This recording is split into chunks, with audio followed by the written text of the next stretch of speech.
Assalamualaikum warahmatullahi wabarakatuh. Sahabat-sahabat Suara Amanat Rakyat, saya kebetulan tadi lagi makan Padang.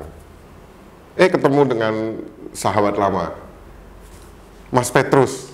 Gimana Mas kabarnya? Sehat ya? Siap, alhamdulillah. Suhu badan normal ya? Suhu badan? Alhamdulillah, normal. Suhu badan normal ya. Nah, Mas Petrus ini kebetulan sebagai apa itu, owner, direktur eksekutif atau apa? Iya, saya CEO di IPOL. CEO di sebuah lembaga survei ya? Iya. Lembaga survei yang bernama IPOL. Iya. Itu IPOL itu apa? IT Research Politik. ID Research Politik. Jadi kalau bicara soal prospek politik gitu kira-kira ya, bagaimana prediksi politik ke depan, baik dalam pilkada, pemilu dan sebagainya, itu memang ya Mas Petrus inilah salah satu pakar atau referensi yang digunakan di dunia perpolitikan. Tapi kalau zaman dahulu kala, kalau orang dengar nama Petrus serem juga itu Mas. Oh iya. Kan? Dulu penembak misterius. Penembak misterius. Ya. Pemenang misterius. Iya pemenang misterius, bener juga. Kalau nggak salah baru meluncurkan itu ya Mas ya, meluncurkan apa namanya kemarin itu? Kawal Pilkada. Kawal Pilkada ya. Itu bisa dijelaskan secara singkat bagaimana itu kira-kira? Oh ya, kalau Kawal Pilkada itu adalah salah satu bagian cuilan dari sistem digital politik yang dibangun oleh IPOL Indonesia terkait dengan pileg, pilpres sampai pilkada. Nah, konteks pilkada ini kami mengeluarkan e-lapor sama e-rekap. E-lapor dan e-rekap. Itu yang isi menu di dalam Kawal Pilkada 2020 ini, di mana targetnya adalah orang-orang yang kemudian merasa rawan suaranya bakal mungkin hilang atau kemudian nambah di mana atau kemudian dicurangi. Itu bisa presisi lebih awal kita antisipasi bagi kandidat. Jadi itu di e-rekap atau e-lapornya? Ya, langsung dalam satu aplikasi Kawal Pilkada yang kemarin sore baru kita rilis di media massa. Ya. Itu bisa aplikatif juga ya untuk pemilu pilpres, bisa juga ya, tinggal dimodifikasi mungkin ya. Kita memang setting dari 10 tahun keberadaan IPOL di Indonesia, kita memang berbasis fokus pada bagaimana membangun teknologi politik yang jarang dikembangkan oleh teman-teman di lembaga riset lain. Kami fokus pada IT-nya, makanya IPOL identik dengan IT Riset Politik. Disitulah keterukuran yang tertutup yang memang tidak selalu kita publish keluar begitu. Terkait dengan data-data real untuk pemenangan pemilu di Indonesia. Itu luar biasa itu. Itu pernah nggak sih IPOL itu ya paling tidak walaupun tidak dalam konteks pilkada, mungkin dalam konteks pemilu ke depan sudah mulai melakukan riset kecil-kecilan gitu, terkait partai-partai politik yang ada. Apa masih terlalu dini untuk memproyeksikan bagaimana partai politik ke depan? Ya, tetap agenda rutin kita secara bertahap kita melakukan rilis kita itu kan ada beberapa. Ada rilis yang disebut hasil analitik, big data analitik kami. Yang kedua ada rilis hasil riset kita di lapangan.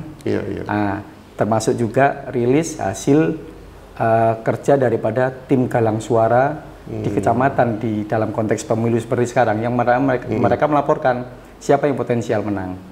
Tiga rilis itu riset yang berbasis big data, artinya semua media online, kemudian media mainstream terkait juga sosmed kita ambil.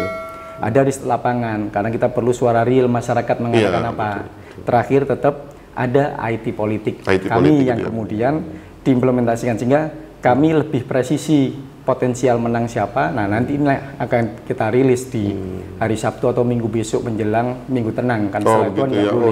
Mengenai pilkada besok ini ya. Itu yang dirilis atau di riset itu pilkada-pilkada di wilayah populer saja atau di seluruh pilkada 200 sekian pilkada itu? Ya, memang tidak semuanya. Kami ambil memang beberapa yang tentu saja ada yang survei kami mandiri, ada yang survei memang dari klien kami kan gitu, wajar. Jadi itu yang pasti kami lakukan. Jadi karena ini memang pandemi, kita tidak survei seperti yang banyak sekali, tapi lebih pada riset analitik yang kami mainkan lebih dulu, karena lebih enak. Kita nggak kos besar di lapangan.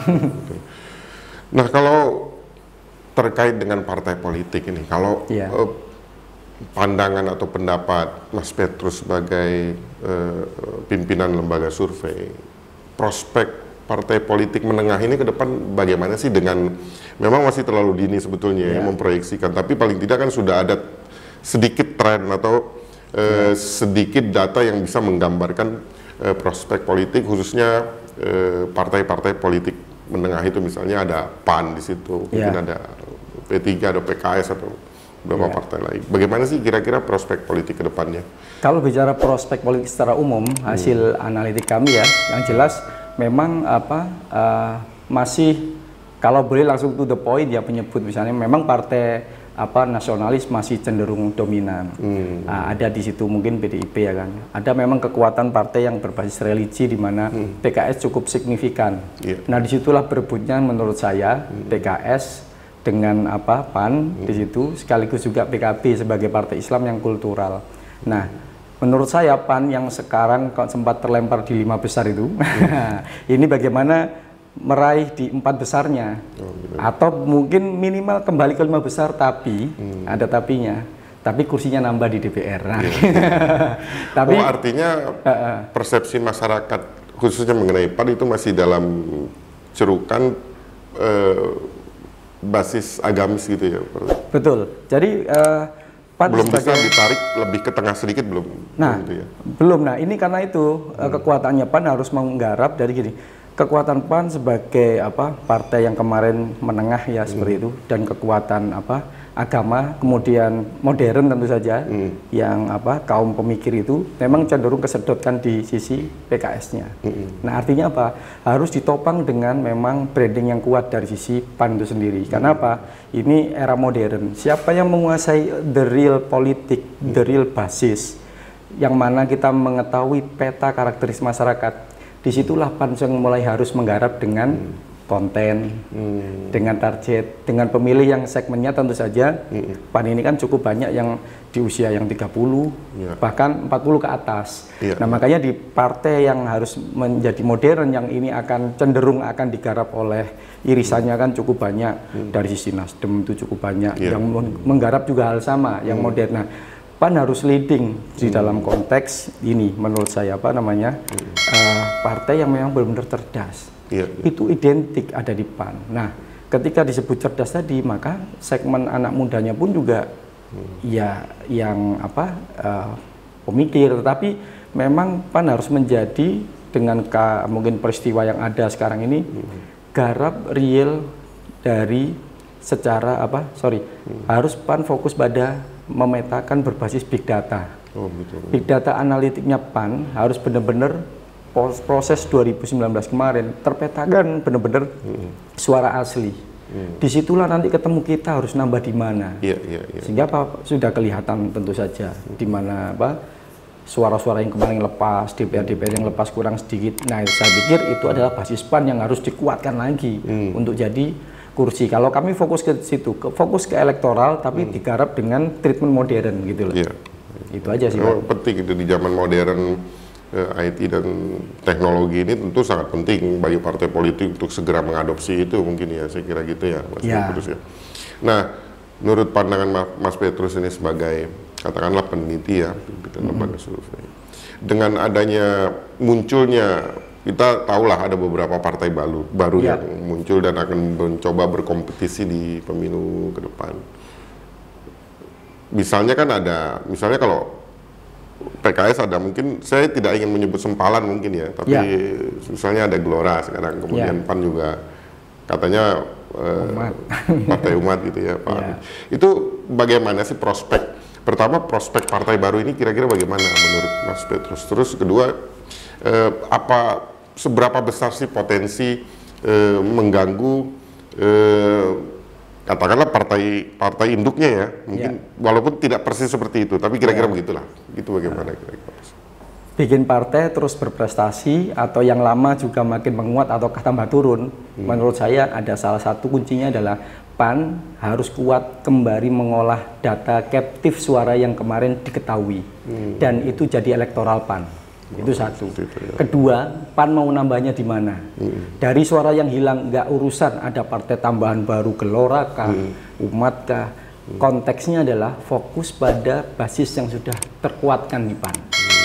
Kalau ingin kemudian merebut menjadi katakanlah kembali ke 5 besar dengan kursinya yang bertambah tentu saja, maka saya selalu mengedepankan kembalikan target itu pada kursi dan elektoral yang ada. Kita tidak perlu silau dengan harus banyak halo effect. Hanya kita, oh seperti banyak, oh Gelora seperti besar. Semuanya akan seperti itu, pasti ngomong. Tapi kan itu wajar, sebuah optimisme harus dibangun dari setiap partai. Tapi PAN harus sadar betul pada captive suara yang sudah didapat kemarin, nambahnya harus di mana.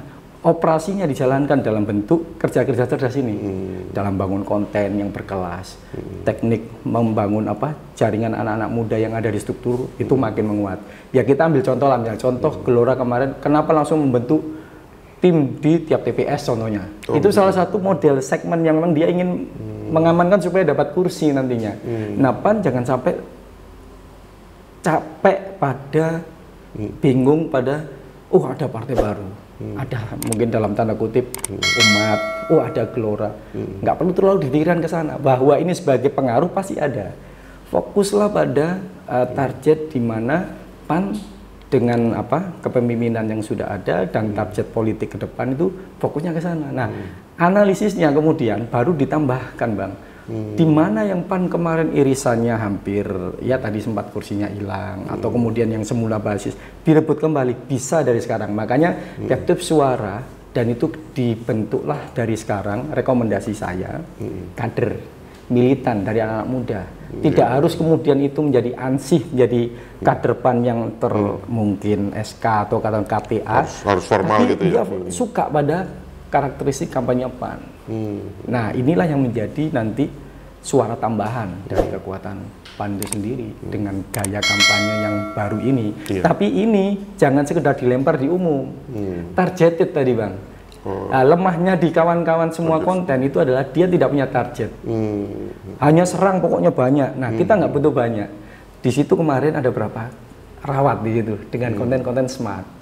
Di level itu, di kecamatan itu, di kabupaten itu dan tertentu tokohnya kita ambil. Jadi istilahnya apa namanya? Influencer anak muda ini yang dia belum PAN pun dia selalu jadi seneng terhadap PAN itu sendiri. Itu akan jadi suara menurut saya nanti. Luar biasa ini masukan dan pemikiran dari Mas Petrus ini. Nah, mungkin terakhir ya karena Mas Petrus juga sibuk saya kira. Bagaimana, ada nggak kira-kira masukan bagi tampilan atau performance? Ini kan anggota DPR, ini kan etalase sebetulnya ya, baik di pusat maupun di daerah. Nah, bagaimana kira-kira anggota DPR partai sebagai etalase dari partai itu memanage performance-nya kira-kira agar bisa menarik perhatian masyarakat itu kira-kira. Ada masukan nggak kira-kira, Mas? Ada dua masukan saya. Satu terkait dengan kekuatan dari sisi partai ya, integritas dan produktivitas. Dan yang terakhir memang bicaranya adalah partisipatif. Integritas harus kemudian di branding terkait dengan personality masing-masing dewan ataupun pengurus partai. Harus punya karakter yang memang juga terpublish sebagai identitasnya dia. Integritasnya dia akhirnya teruji, artinya tidak harus tercermin dalam semuanya. Tapi sebagai key opinion leader, si anggota dewan ataupun pengurus DPP itu punya karakter yang berbeda yang kemudian menghiasi dari setiap saling bidang. melengkapi mungkin. Betul. Ini harus muncul. Dan tidak hanya tokohnya itu saja. Nah, itu satu. Kedua, 3L, lu lagi gitu. Lu lagi, kayak nggak ada yang lain. Nah, artinya kaderisasi seolah-olah dilihat luar, kok nggak ada. Produktivitas, harus ada output, harus ada sebuah karya, sesuatu yang memang menjadi pembeda dari si PAN. Karena semua orang sekarang sudah paham digital, eranya sudah terbuka, nggak ada yang bisa ditutupi. Tapi karakter itu lahir pada kekuatan PAN kan seperti matahari. Artinya kekuatannya ya di sini sama di sini, buat konten yang luar biasa. Sampaikan kepada publik. Dan yang terakhir, bagaimana PAN mampu menciptakan partisipasi. Pemimpin partai dan apapun yang disebut besar, ketika dia mampu menghadirkan partisipasi, orang mau rela berkorban. Nah, sudah partisipasi itu hadir, gampang. Lahirnya lah nanti rasa. Wes pokoknya nggak PAN, nggak aku. Nah, kan kira-kira begitu. Ini kata orang Jawa lah. Artinya gini, rasa tadi baru hadir. Nah, itulah captive-nya pemilih PAN. Iya. Itu dia. Jadi gitu, sahabat semua, perbincangan singkat dengan Mas Petrus, singkat padat. Gitu Mas, singkat padat. Mudah-mudahan bermanfaat bagi kita semua, khususnya para politisi ya. Baik di Partai Amanat Nasional maupun ya partai lain, boleh-boleh aja juga nonton kan, nggak salah. Dan mudah-mudahan bermanfaat, bisa diambil hikmahnya bagi kita semua, dan mudah-mudahan ya kita semua jadi sukses. Ya, gitu amin. Makasih ya, Siap. Mas Petrus, atas waktunya.